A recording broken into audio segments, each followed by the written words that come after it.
Владимир Арсенов, Дерсу Узала, орыс тілінен аударған Ыдырысов. Орыс халқының талантты саяхатшысы Владимир Арсеновтың есімін әлемге әйгілі еткен осы Дерсу Узала атты шығармасы. Бұл ғажайып туынды жарық көрген күннен бастап оның шығармасының сүйікті кейіпкері Дерсу Узала ересектер мен жасөспірімдердің жүрегінде ерекше орын алып, қиялдарына қиял қосты. Кітапта Уссури өлкесіне жасалған тұңғыш экспедиция, адам аяғы әлі баспаған жерлерді жүріп өткен ержүрек саяхатшы мен оның досы, Құралайды көзге ататын мерген, ізкесер аңшы Дерсу Узала туралы қызықты да көркем, көзбен көріп, қолмен ұстаған өмірлік тәжірибеге сүйенген деректер негізінде баяндалады. Бұл кітапты оқи отырып, жылдар бойы табиғатпен етене өмір сүріп, онымен біте қайнасып, тілін ұққан ұлы мәдениет иесі Дерсу Узаланың биік парасаты мен адамшылығына, жан-жануармен қоршаған ортаға деген шексіз де шетсіз махаббатына таң қаласың. Бірінші бөлім, бірінші тарау. Түнгі мейман. 1902 жылы мен аңшылар командасын бастап Уссури шығанағына құятын Цимуха өзенінің бойымен жоғары өрледім. Отрядымның құрамында сібірлік 6 мерген және жүк артқан 4 ат бар еді. Осы өзеннің аңғарын мұнда келіп қоныстанушы жұрт Шынылы сай деп атайды. Аңғарлардағы аңшыларға арналып салынған терезесіне кішігірім шыны сынығы қиюластырылған Қытай үйлері аңғарлардың осылай аталуына себеп болыпты. Ол кезде Уссури өлкесінде шыны аса қымбат бағаланатын. Таулардағы ормандардың түкпіріне тереңде енгенде бос бөтелгенің өзін ұнға, тұзға, тіпті аң терісіне де айырбастап алуға болады. Байырғы тұрғын халықтардың айтуына қарағанда, жанжал шыға қалса, жауласушылар бір-бірінің үйіне кіріп, шыны ыдыстарын қиратуға тырысады екен. Қытай үйлерінің торкөз терезелеріне шыны орнына жұқа қағаз жапсырылады. Сондықтан мынау үйлердің терезесіндегі кішкентай шыны сынығы үлкен сән сәулет деп танылуы да түсінікті. Тұңғыш келіп қоныстанушылар Шынылы сай деп үйлер мен өзенді ғана атап қойған жоқ. Сонымен бірге сол маңдағы бүкіл атырапты осылай деп атаған. Ауылдан біз ерте шығып, сол күні ақ Шынылы сайға жеттік те солай қарай бұрылдық. Біз неғұрлым тауға өрлеген сайын емен орманы бірте-бірте сирей берді де, біз әртүрлі ағаштар араласа өскен, ішінде самырсын ағаштары да көп қалың нуға кірдік. Қытай аңшыларының салып кеткен кішкентай сүрлеуі бізге жол бастар желі болған еді. Бірақ күннен күнге сүрлеу нашарлай берді. Мұнымен көптен бері кісі жүрмегені көрініп ақ тұр.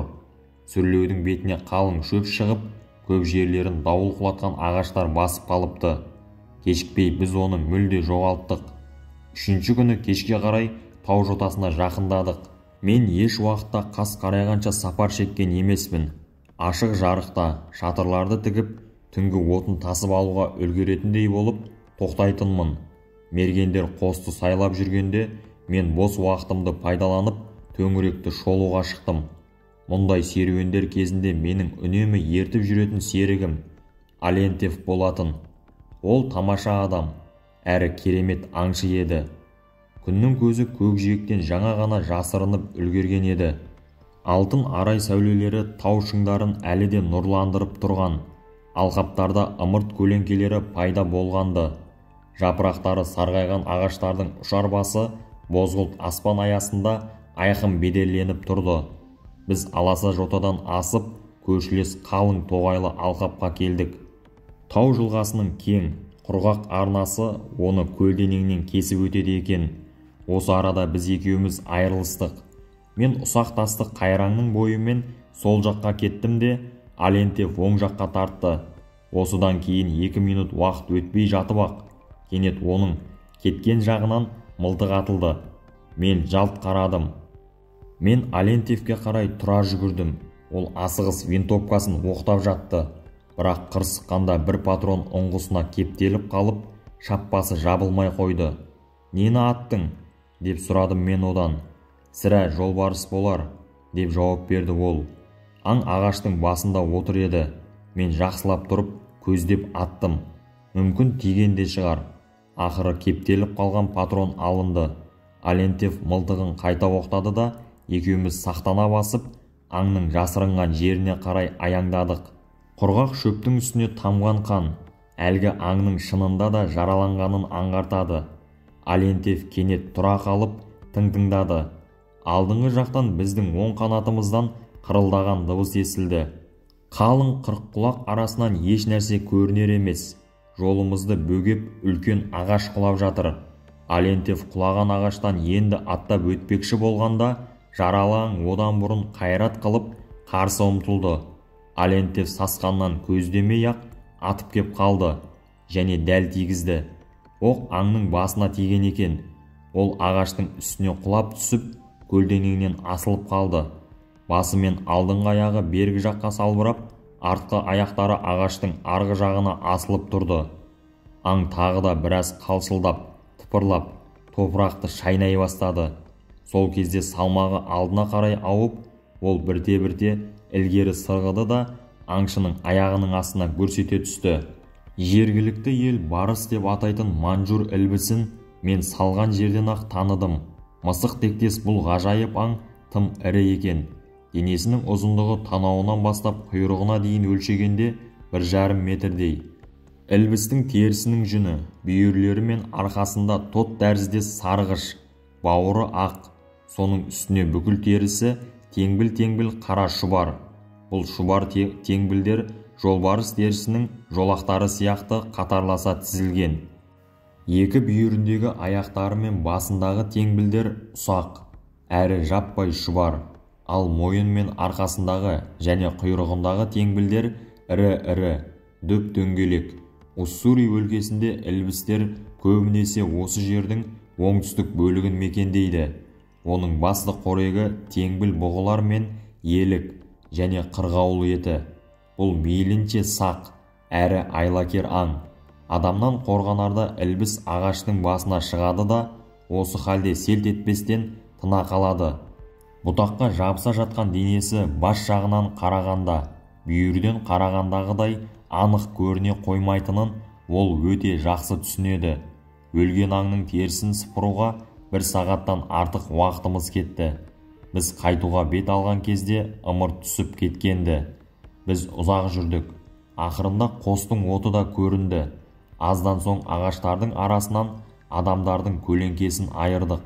Олар қозғалып, әлсін-әлсін отты көлегейлей берді. Қосқа жақындағанда алдымыздан иттер үріп шықты. Мергендер ілбіс терісін қоршап алып қарай бастады. Дабырласып өз ойларын айтты. Ертеңіне әрі қарай жылжыдық. Отрядымыз дауыл құлатқан ағаштардың қалыңына кездесті.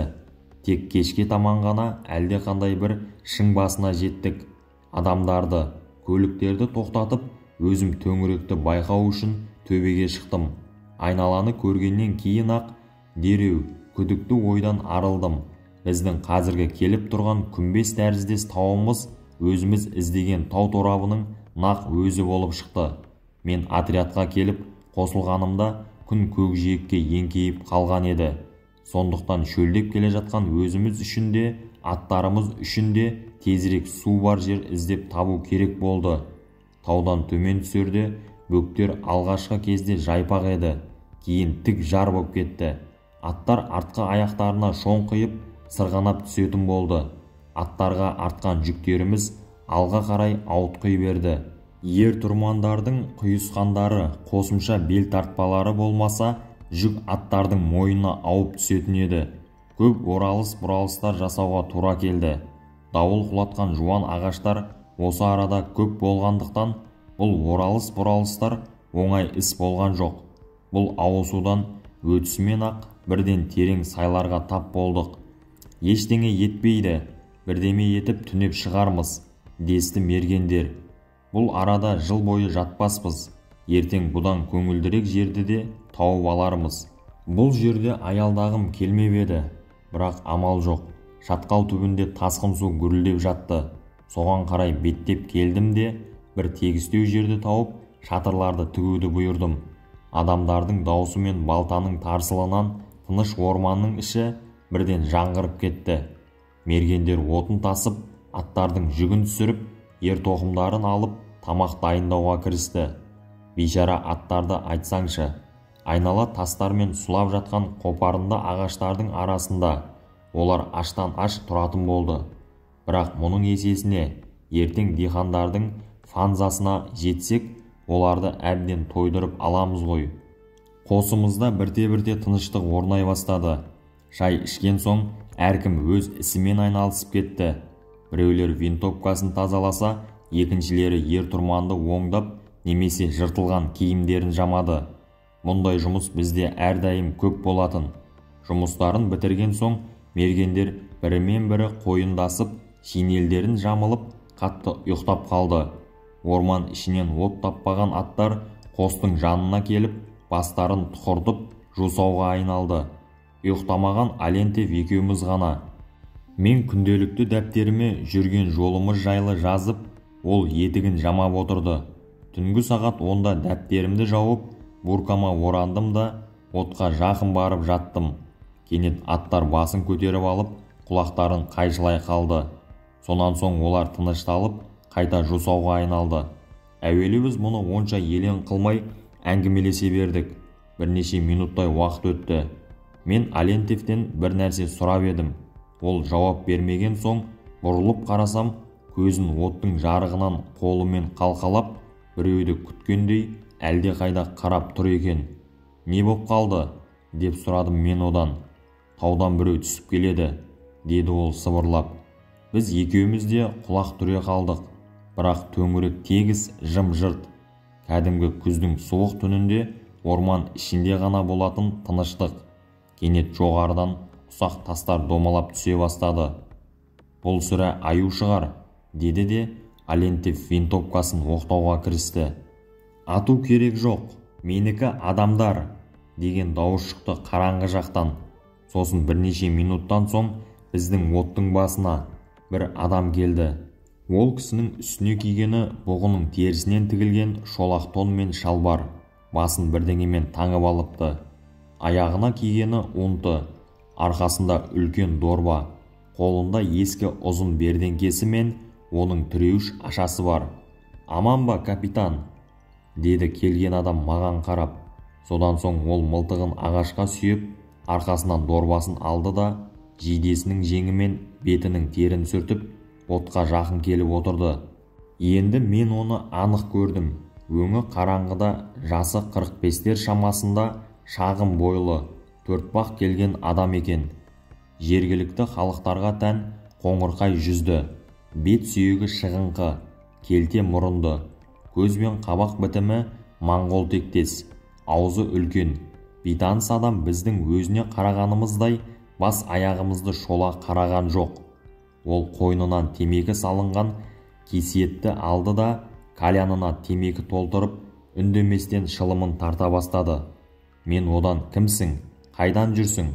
деп сұрамай-ақ тамаққа шақырдым. Тайганың салты солай. «Рахмет, капитан», деді ол.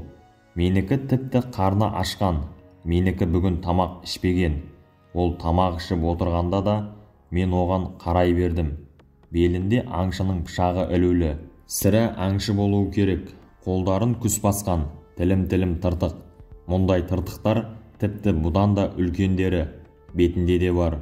Біреуі маңдайында, екіншісі құлағына таяу самайында. Қонағымыз тұйық адам екен. Ақырында Алентьев шыдай алмай төтесінен «Сен кімсің? Қытаймысың, әлде кореймісің?» деп сұрады одан. «Менікі Голд», деп ол келтесінен қайырды. «Тегі аңшы болсан керек?» деп сұрадым мен одан. «Иә», деп жауап берді ол. «Менікі ылғи аң аулайды. Басқа жұмыс жоқ. Балық аулауды да білмейді. Тек аң аулауды ғана біледі. Ал өзің қайда тұрасың?» деп Алентьев қазбалай сұрады. «Менікі үй жоқ. Ылғи тауда тұрады.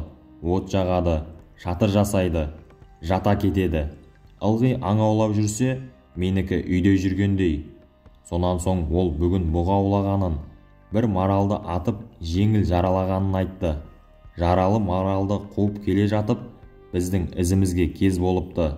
Із оны сайға алып келіпті. Қараңғы түскен кезде отты көріп, соған қарай тура жүріпті. Менікі ақырын жүрген, деді ол. Ойлаған, қандай кісілер, алыстағы тауға келген, көрген, капитан бар, казак бар, менікі содан соң тура жүрген. Сенің атың кім? Деп сұрадым мен бейтаныс адамнан. Дерсу Узала, деп жауап берді ол. Бұл кісіге менің назарым ауды. Онда әлде қандай ерекше бір қасиет бар сияқты. Сөзі қарапайым және ақырын сөйлейді, жағымпазданбайды, өзін сабырлы ұстайды. Екеуміз сөйлесе кеттік.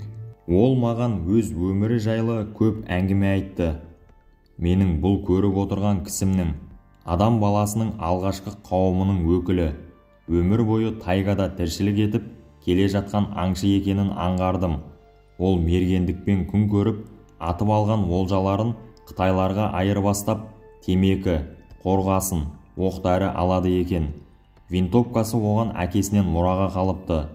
Бұдан кейін ол өзінің қазір 53 жаста екенін, өмір бойы үйсіз, ашық аспан астында тұрып келе жатқанын, тек қысты күні ғана ағаштың қабығынан немесе тозынан уақытша күрке жасап паналайтынын айтты.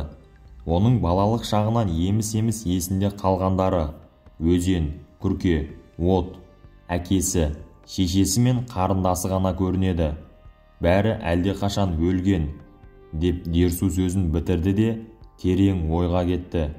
Ал біраз үнсіз отырды да, менің де бұрын әйелім болған, ұлым мен қызым болған, шешек бәрінде құртып кетті.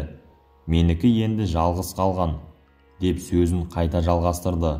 Мен оған өзімнің тілектестігімді білдірдім. Сол үшін қандай да бір жақсылық жасағым келді. Бірақ дәл не істеуім керек екенін біле алмадым. Ақыры ойлап таптым. Мен оған ескі мылтығыңды біздің жаңа мылтығымызға айырбастап ал дедім. Бірақ ол Берденкенің әкесінің ескерткіші ретінде оған аса қымбат екенін, бұл мылтыққа өзінің қолы әбден үйреніп кеткенін және өте дәл тиетін мылтық екенін айтып көнбей қойды. Ұмтылып барып ағашқа сүйеулі тұрған мылтығын алды да құндағын қолымен сипай берді. Аспандағы жұлдыздар орын ауыстырып, түн ортасы әлде қашан ауғанын байқатты. Ал біз болсақ, әлі де оттың басында әңгімелесіп отырмыз. Көбінесе Дерсу сөйлеп, мен тыңдап отырмын және зейін қойып тыңдадым. Ол маған аңшылық жайын, жолбарыстармен қалай кездескенін әңгімеледі. Бір жолы оған жолбарыс шауып, қатты жарақаттапты. Әйелі оны бірнеше күн бойы іздеп, қансырап, әлсіреп жатқан жерінен ізі арқылы тауып алыпты. Ол ауырып жатқан кезде аң аулауға әйелі шығыпты. Бұдан кейін мен одан өзіміздің қазіргі жатқан жеріміздің жайын сұрай бастадым. Ол бұл жердің Лефу өзенінің басы екенін, ертең аңшылардың бергі шеттегі бірінші фанзасына жететінімізді айтты. Ұйықтап жатқан мергендердің бірі оянып, біз екеумізге таңырқай қарады. Сонан соң бірдеңе деп былдырлап сөйлеп, күлімсіреді де қайта ұйықтап кетті. Енді 1 сағаттан соң шығыс жақ арайлана бастады. Сағатыма қарасам, уақыт таңғы 6 болыпты. Кезекші аспазды оятатын уақыт жеткен екен. Оны иығынан тартқылай бастадым. Ол оянды да отырып алып керілді. Оттың жарығына көзі шағылысып, қабағын тыржитты. Сонан соң Дерсуды көріп, міне ғажап, мынау бір қызық адам ғой, деді күлімсіреп. Сөйтті де етігін кие бастады. Аздан соң біздің қосымыз қайта жанданып қоя берді. Адамдар сөйлесіп, аттар да мүлгуден айықты. Бір жақтан шіңкілдек шықылықтады. Сайдың ішінен екінші біреуі оны қостады. Тоқылдақ даусы және үлкен қара тоқыраның тырсылдақ музыкасы естілді. Тайга іші оянды. Минут сайын жарық молая берді. Бір мезгілде күннің жарқын нұрлары шоғырымен таудың арғы бетінен ақтарылып, орман ішін түгелдей жандандырып жіберді. Біздің қос енді басқаша болып кетті. Лаулап жанған оттың шоғы сөніп, орнында үйіліп күлі жатыр. Әр жерде шашылып, консервінің бос қалбырлары қалған. Шатыр тіккен жердің шөбі жапырылып, тек шатырдың бақандары ғана сорайып тұр.